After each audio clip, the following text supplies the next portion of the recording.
আকাশৰ কথা সুধি লাভ নাই। আজি বহু দিনেই হ'ল তাৰ কোনো এটা খবৰেই নাই। এই বুঢ়া বাপেকটো মৰিলো নে আছ, তাৰ কোনো এটা খবৰ নাই। এইফালে বজাৰত জুই চাই দাম, কি কৰিব বাস্তৱ। আমাৰ দৰে মানুহে সেই বজাৰলৈ যাবলৈকে ভয় লাগে, চিন্তা কৰিবলগীয়া হয়। তাকে ভাবো মাজে মাজে সীমাহীন কষ্ট আৰু ত্যাগ স্বীকাৰ কৰি ইহঁতক পঢ়াই ডাঙৰ চাকৰিয়াল কৰিলো বাস্তৱ। কিন্তু দুৰ্ভাগ্য, ইহঁতক মানুহ কৰিব নোৱাৰিলো বাস্তৱ। কেতিয়াবা মোৰ মনত কি ভাৱ হয় জানে বা, আমি যেন লাহে লাহে ৰুৰ বাস্তৱ সন্ধিক্ষণলৈ গতি কৰি আছো। আমাৰ বয়সৰ লগে লগে শাৰীৰিক মানসিক পৰিৱৰ্তন হবলৈ ধৰিছে।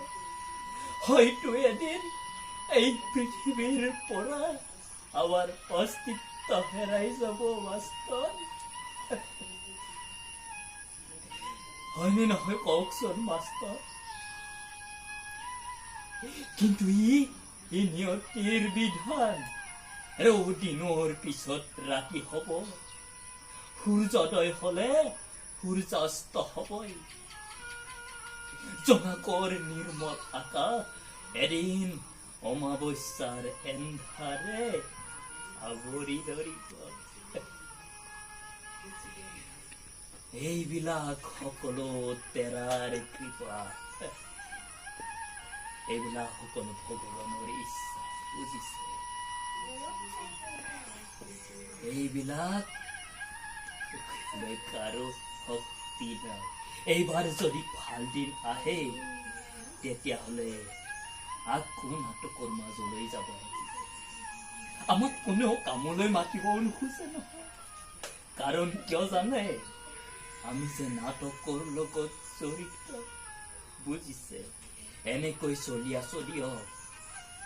ভগৱানে যদি ভাল কৰে, এইবাৰ আকৌ নাটকৰ মাজলৈ যায়।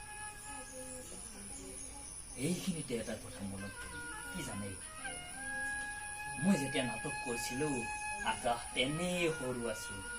সি মোক কৈছিল, হেৰ' পিতাই, নাটক কিয় কৰিব লাগে?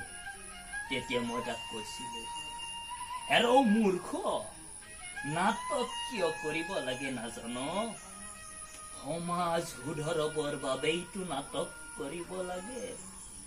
কিন্তু দেখিছে বাস্তৱ, আমি সমাজ সুধৰবৰ বাবেই নাটক কৰো। কিন্তু দেখিছে মোৰ ঘৰত এয়া কি পৰিৱেশ চলি আছে। এনেকৈ চলি আছো তো। জীৱন মানেইতো সংগ্ৰাম কৰি যাওক। কেতিয়াবা এইবিলাক ভাবিলে বুকুখন বৰকৈ বিষায় বাস্তৱ। কি কৰিব, উপায় নাই। এনেকৈ দুখ লাগিলে অকমান কান্দো, তেতিয়াহে মনটো পাতল হয় বাস্তৱ।